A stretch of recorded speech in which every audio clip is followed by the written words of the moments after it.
İyi akşamlar. Yeni bir canlı yayınımıza hoş geldiniz.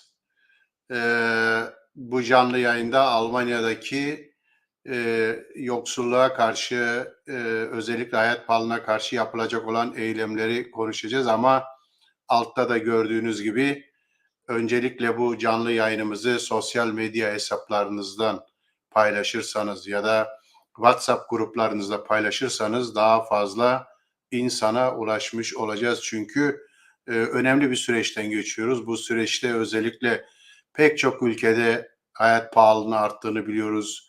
Enerji fiyatları önceki döneme göre neredeyse 3 kat yükselmiş durumda. Bu bağlamda değişik eylemler, yürüyüşler, protestolar Avrupa'nın pek çok ülkesinde yapılıyor. Fransa'da bu hafta bir günlük bir genel grev yapıldı salı günü. 300 binden fazla insan katıldı. Şimdi Avrupa'nın en büyük ülkesi Almanya'da da bu cumartesi günü 6 büyük kentte eylemler yapılacak. Berlin, Hannover, Düsseldorf, Frankfurt, Stuttgart ve Dresden'de yarın binlerce insan sokağa çıkacak. Bu eylemin çağrısını yapan sendikalar ve değişik sosyal kurumlar bu akşam bu programımızda sendika temsilcileriyle birlikte eylem öncesindeki hazırlıkları ve sendikaların eylemler konusundaki tavrını konuşacağız. Bu akşam bizimle birlikte olan Kenan Millihuzin arkadaşımız var. Verdi Sendikası, Köln, Bonn ve Leverkusen bölge sekreteri, ulaşım alanında bölge sekreteri. Hoş geldin Kenan arkadaş. Yine İGEBO Sendikası'ndan Düsseldorf şubesinde sekreter olan Mahir Şahin arkadaşımız var. Mahir arkadaş sen de hoş geldin. Hoş bulduk. Evet dediğim gibi haftalardır, aylardır aslında yoksulluğu konuşuyoruz. Hayat pahalılığını konuşuyoruz. İşçilerin ücretlerinin aynı yerde kaldığını ama pahalılığın da arttığını söylüyoruz. Özellikle temel gıda mallarında, enerji fiyatlarında, yine petrol fiyatları önemli bir şekilde arttı. Tabii ki farklı bir ortamla karşı karşıyayız. Burada da değişik eylemler yapılıyor. Özellikle yarınki eylemlerin önemli olduğunu biliyoruz. Hem Almanya'nın ikinci büyük sendikası kamu sektöründe örgütlü Verdi çağrı yaptı ve ülkenin büyük sosyal kurumları. Önce yarınki eylem hazırlıkları konusunda biraz bilgi alalım. Kenan arkadaş sende. Çünkü hem sendika içinde aktif olarak çalışıyorsun hem de bu alanda nelerin olduğunu yakından biliyorsun. Bize biraz neler oluyor o konuda anlatabilir misin? Tabii ki severek. İyi akşamlar arkadaşlar. Birçok North Rhine-Westfalen şehirlerinden arkadaşları Düsseldorf'a yöneltiyoruz. Orada haftalardır bu kampanyamıza reklam yapmıştık. Şirketlerde, kamu şirketlerde iş arkadaşlarının arasında. Beklentimiz yüksek. İnşallah yarınki eylemimizde yeterli arkadaş karşılayabiliriz diye düşünüyorum. Katılımın olacağı belirtiliyor zaten, yani sadece Düsseldorf ve Köln civarında değil diğer kentlerde de aslında büyük bir çalışma var. Sendika bu konuda aktif, nasıl insanları bu kentlere taşıyacak, o konuda bilgi var mı? Biz özel taşıtlar kiraladık. Taşeron şirketlerle otobüsler kiraladık. Ana bayilerimizden saat 10.30 gibi Köln, Bonn, Leverkusen'dan otobüsler kalkacak. Düsseldorf'a arkadaşları yapacağız, transfer edeceğiz. Artı otobüsten gelmek istemeyen arkadaşlara bilet teklif ediyoruz. Yani eylem yerlerine gitmek sorun değil. O konudaki bütün sorumluluğu sendika üstlenmiş durumda. Kesinlikle Diye. finansal konularını biz karşılıyoruz. O zaman geriye şikayet eden, bütün bu hayat pahalılığından şikayetçi olan insanların eyleme katılmaya karar vermesi kalıyor herhalde. Evet, onlara kalmış bir şey. Evet. Mahir arkadaş, özellikle İGEBO Sendikası'ndasın. Bu eylemi düzenleyenler içerisinde aslında İGEBO merkezi düzeyde yok. Verdi Sendikası var ve demin dediğim gibi sosyal örgütler var. Eğitim ve Bilim Sendikası var ayrıca. Siz Kuzey Ren-Vesfalya eyaletinde farklı bir tavır alarak eyleme katılma ve örgütlemesinde yer aldınız İGEBO olarak. Bu nasıl gelişti? Bu konuda biraz bize bilgi verebilir misin?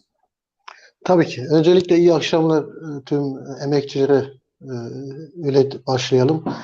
Şimdi şöyle bir Kenan arkadaşımızın demin otobüs konusunda ve ulaşım, eyleme katılma konusunda bir şey eklemek istiyorum.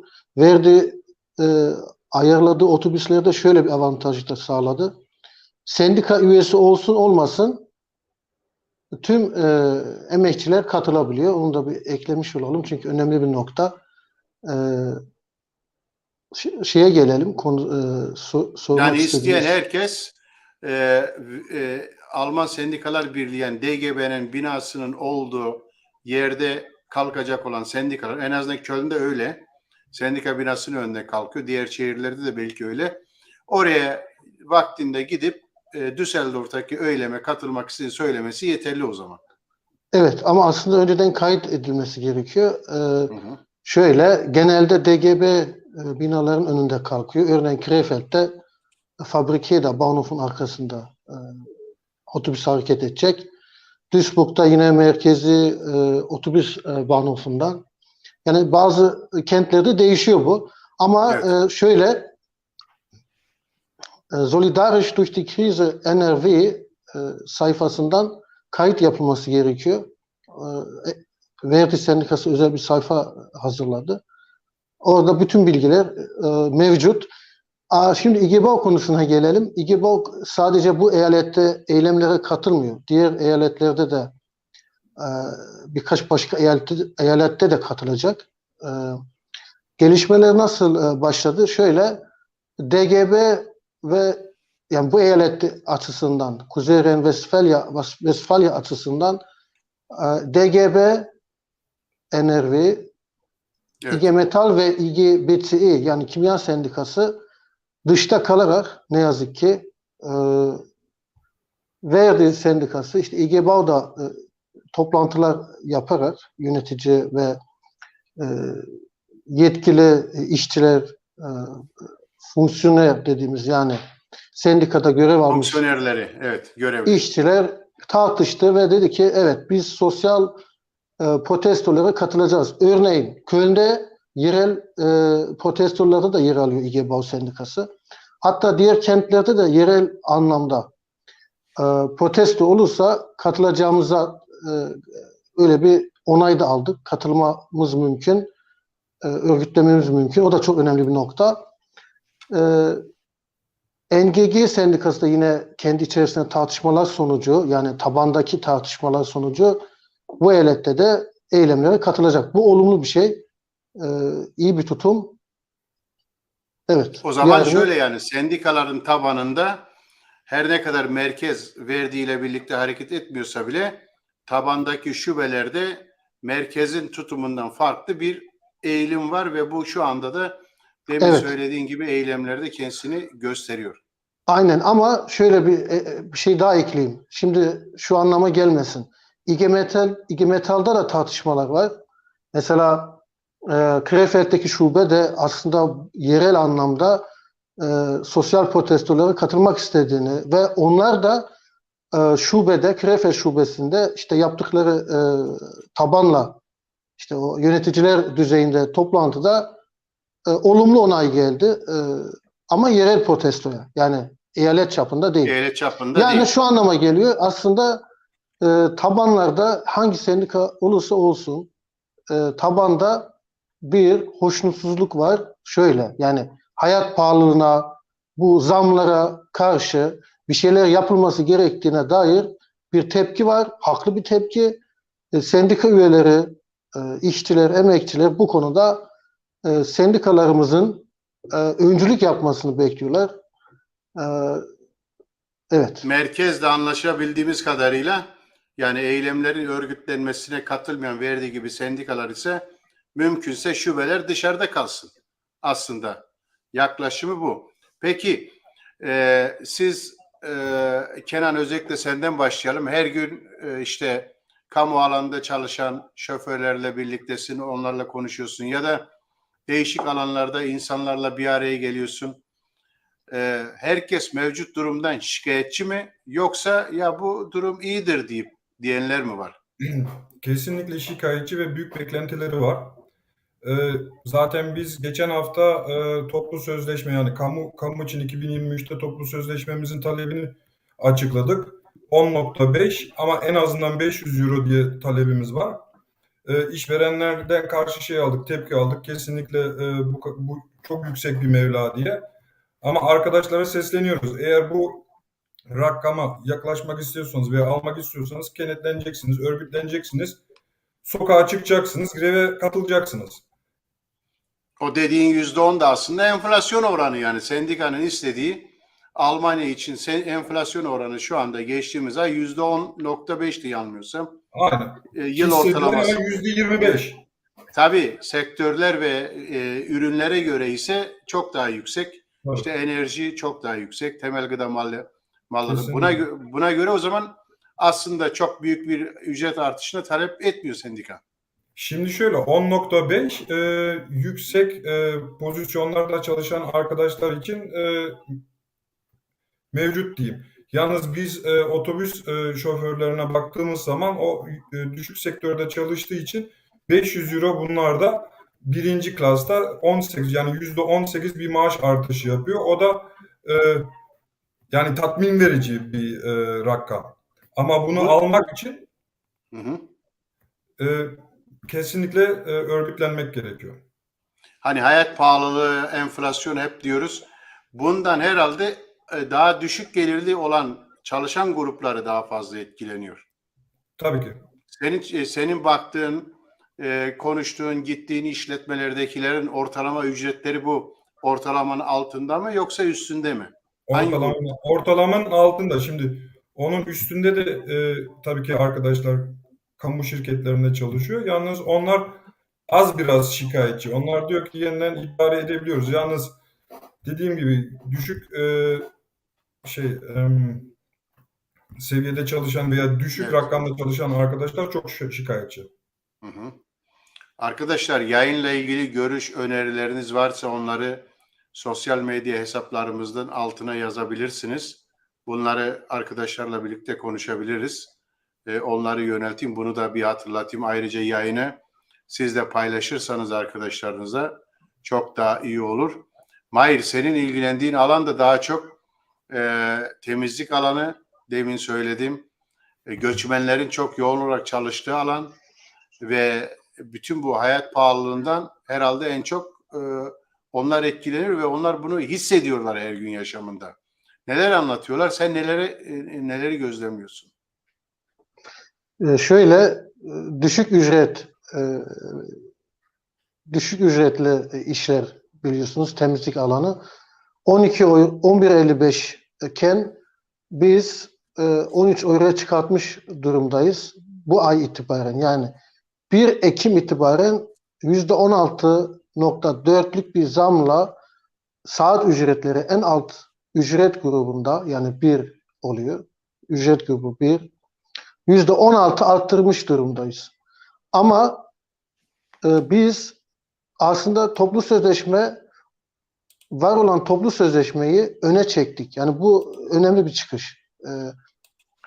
Daha süre bitmeden yeniden toplu sözleşmeye oturduk. İşçilere sahip çıktık, kampanya yaptık ve bu zammı kopardık. Örnek alınacak bir şey aslında. Çünkü normal asgari ücretin de üstünde ama sizin sektörde galiba daha önce de kısmen üstündeydi. Evet, aynen öyle. Üstündeydi. Tabii bize yine iyi bir şey oldu. Argüman, yani gerekçe oldu toplu sözleşme görüşmelerinde. Yani %16'lık bir zam, ama şu da bir gerçek.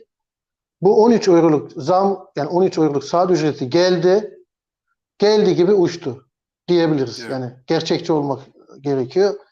Ne yazık ki 15 euronun altındaki ücretler artık Düşük seviyede sayılıyor. Düşük seviyede, evet, düşük ücret halinde. O açıdan bizim temizlik sektöründe yine işçiler tabii memnun değil. Yani hayat zor olduğunu belirtiyorlar. Hatta kısa bir sohbetten bahsedeyim size. Evet. Neler anlatıyorlar? İki Biraz tane birlikte onlarla. işçiyle ben geçen hafta görüştüm. Birisi Rus kökenli, birisi Tunuslu ve ikisi diyor ki ya Mahir biz ne zaman Fransa gibi sokağa çıkacağız? Şimdi bunlar genelde pek sendikal çalışmaya katılmayan arkadaşlar. Bunun gibi birçok işçi aslında sokağa çıkmaktan yana. Yani bir şeyler yapmaktan yana. Çünkü durumlar gerçekten kötü ve gelecekte ne olacağı belirsiz. Biliyorsunuz enflasyonun seneye %15 hatta belki %18'e kadar yükselebileceğini söyleniliyor. O Evet. açıdan bizim aslında örgütlenmekten, mücadele etmekten başka çaremiz yok. Kenan arkadaşı demin söyledi. Verdi Sendikası'nın o toplu sözleşmesi kamu alanında çok önemli bence. Aynı zamanda İG Metal da şu an toplu sözleşme döneminde. Hatta 28'inde barış süreci bitiyor. Evet. Yani uyarı görevlerine katılabilirler. Bu iki sektör de hepimiz için çok önemli. Çünkü milyonları temsil ediyorlar. Bir de yine önemli bir nokta, kişisel görüşüm benim. Mesela Kimya Sendikası da bir toplu sözleşme yaptı şu an. Ama işçisiz, yani işçileri katmadan, Sürece dahil etmedi. Evet. dahil etmeden temsiliyetçi bir anlayışla yaptı. Ben bunu kişi olarak yani doğru bir tutum olarak düşünmüyorum. Doğru tutum olduğunu. %8'lik talep İG Metal'in ne kadar tartışabiliriz. Az ya da çok olması. Ama şunu yapıyor. İşçileri seferber ediyor. Sokağa çıkartıyor. Örneğin geçen işte yani izledik. Stuttgart'ta 5000 işçiyi sokağa döktü. Evet. Yani ortak ediyor ve bir hareket doğuyor. Tabii diğer sektörlere de yani temizlik gibi diğer alanlara da örnek teşkil ediyor. Biz de çünkü toplu sözleşmelerde tabii bakıyoruz yani metalde ne yapılıyor, kamu alanda ne olacak. O açıdan bizlerin aslında bu dönemde daha da fazla dayanışmada bulunmamız gerekiyor. Metalda, kamu alanında olan görüşmeler olduğunda destek vermemiz gerekiyor. Sadece Evet. temizlikten değil, emekçi olarak onların yanında olmamız gerekiyor. Düne göre bugün bu dayanışma ve destek verme daha önemli Evet. diye Kenan, düşünüyorum. peki bu süreçte hükümetin bazı yardım paketleri var. Çocuk yardımı yapıldı, enerji yardımı yapıldı, emeklilere yardımlar yapıldı. Bu işçiler içerisinde nasıl tartışılıyor, nasıl konuşuluyor? Sorunları çözer mi diyorlar, yoksa bizim için yetersiz mi bu yardımlara mı diyorlar? Şimdi Almanlar ne diyor? Bir damla sıcak taşın üstüne. Yani o buharlanıp gidiyor. Mesela Bundeskanzler ne dedi?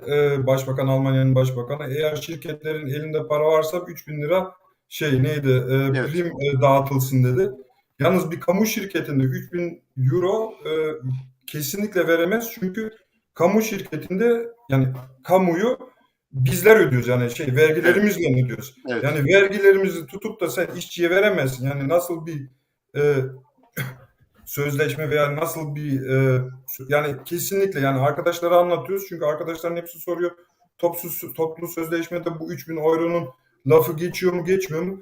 Biz de mecbur anlatmamız lazım. Çünkü dediğim gibi yani bizim sektörümüzde vergilerle her şey hesaplandığını, vergilerle de tabii ki öyle harman havurman yapamayız. Ya da en azından devlet, yani madem işveren konumundaki devletse, belediyeler ve devlet, onlar önce kendi alanından bu parayı versinler. Sonra özel sektörü bu işe zorlasınlar. Yani kendisi hükümet olarak vermediği bir yardımı sadece isteyen işverenler versin dediği zaman da pek inandırıcı olmuyor herhalde. Aynen. Kendisi mesela katkısını sağlasa, dese biz ödeyeceğiz o rakamı, şirketlere biz temsil edeceğiz o parayı dese tamam, sıkıntı yok. Ama öne bir rakam sunuyor, milleti pofluyor. Ondan sonra onlar da bize gelip tabii ki haliyle soruyor. Çünkü 3.000 euro güzel bir rakam Evet. bu enerji krizinde. Yalnız kamu sektöründe kesinlikle yani gerçekleşmeyeceği bir. Evet. O demin Mahir arkadaş şu işçilerin anlattığı yoksulluk ya da bu ücret düşüklüğü onları nasıl etkilediğini anlattı da sen de bu türden örneklere karşı karşıya kalıyorsundur herhalde. Bir şeyi anlatmak isteyeceğim. Geçen bir Zikbok'ta ESOG diye bir şirketi, kamu şirketinde kampanya uyguladık. O kampanyada neydi? İşte önümüzdeki olan toplu sözleşmeyi konuştuk. Üye tabii yapmaya çalışıyoruz. Arkadaşım biri geldi, İranlı bir arkadaş. Dedi ki kardeşim dedi kusura bakma dedi. 28 lira benim için çok büyük bir para dedi. O 28 lirayı ben tutmam lazım dedi. Artı ve yan gelirleri yani mesela sigortaları şu an yapıyorum dedi. Neydi? İptal ediyorum dedi. Neydi? Kendime göre bir plan yapmam lazım. Yani şu an şu Evet. parayı ödeyememek Daha durumundayım. tasarruflu yaşıyor. Aynen. Yani üzücü bir durum. Evet. Yani öyle arkadaşlarla da karşılaşıyoruz tabii. Hı hı. Peki Türkiye'li işçiler açısından hani biliyoruz düşük ücretli işlerde çalışıyorlar. Onlar bu yarınki eylemlere neden katılması gerekiyor Mahir? Ne diyorsun? Yani çağrınız nedir onlara? Sadece çünkü bu hani yaşadığımız Almanya'daki sorunlar büyük. Herkesi ilgilendiriyor. Sadece Almanları değil ya da diğer uluslar. Türkleri de etkileniyor. Bir de Türkiyeliler içerisinde şöyle bir şey yaygınlaşıyor mu? Almanya artık eski Almanya değil. Yani değişti. Başka bir Almanya var. Burada da sorunlar büyüdü diyenler var mı? Var tabii. Yani eski Almanya zaten benim her gün görüştüğüm insanlar daha çok hani klasik sanayi işlerde çalışmıyor. Hani Daimler'da veya işte Opel'de. Tam tersi düşük ücretteki işçiler genelde bayan, e, kadın emekçileri ve o açıdan şöyle Türkiye'li emekçiler tabii ki eyleme katılmalı. E, ama yani biz yaptığımız sendikal diğer eylemlerde de genelde hep İGBAO'da her türlü ulustan emekçiler katılıyor. Bizim için yeni bir şey değil ama genel olarak tabii Türkiye'li emekçiler biz burada yaşıyoruz. Buranın parçasıyız. Burada her gün ekmek kavgası veriyoruz. Tabii ki katılmamız gerekiyor. Yani emekçilerin birliği için bu tür eylemlerin çok önemli olduğunu ve yarınki eylemin aslında bir ilk olduğunu yani Evet. uyan devi uyandırmaya çalışalım bu tür eylemle. Bu eylemin ne kadar kitlesel geçerse o kadar da yerellerde de belki ileri dönemde yerel eylemler, birlikler oluşturulur. Hatta belki yine büyük bir eylem yapılır. Şu da var, şu bir gerçek. Daha henüz tabii tüm emekçiler bundan etkilenmiş ya da etkiyi henüz hissetmiyor.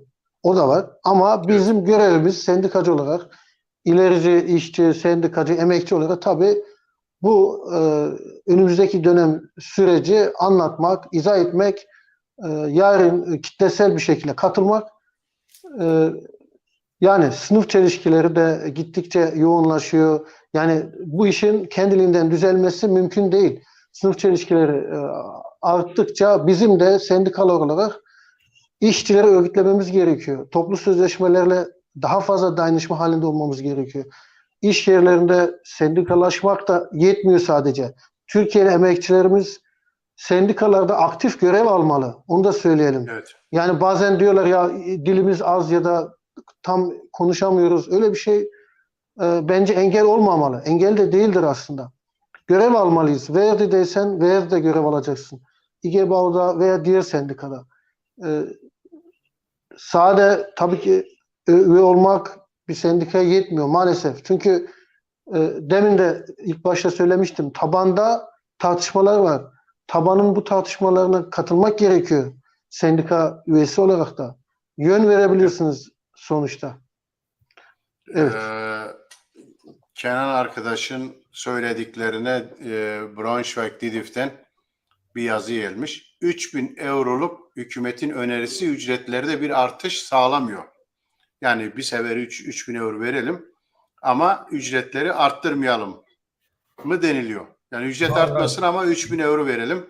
Şey diyorlar, Evet. enerji pauşalı diye, yani Evet. enerjiyi hafif geçirmek için 3.000 euroluk bir prim gibi bir şey diyelim. O primi vergilendirmiyorsunuz, yani Evet. vergilendirilmiyor. Brüt ve net gibi düşünmek gerekiyor. Onu bir kere mahsus bir ödeme olarak düşünmek lazım. Yani Ama o verildiği takdirde ücretleri de artırılmasın mı deniliyor? Örneğin hayır, metal hayır, sektöründe o arttırmak onun üzerine gelecek. Yani üzerine on gelecek. top diyorlar, on top. Okey. Okey. Peki, Türkiye'li işçilerin katılımı konusunda senin mesajın nedir? Mahir, Özellikle Mahir arkadaşın dediği gibi, yani hak verilmez, hak alınır. hı hı. Bence kenetlenmemiz lazım. Ee, Biz daha güçlüyüz. Hep birlikte kenetlendiğimiz zaman bizi kimse durduramaz diye düşünüyorum. Genel olarak ama Türkiye'li işçilerde bu eylemlere katılımda bir düşüklüğün olduğunu söyleyebilir miyiz? Yoksa tersi bir durum mu söz konusu?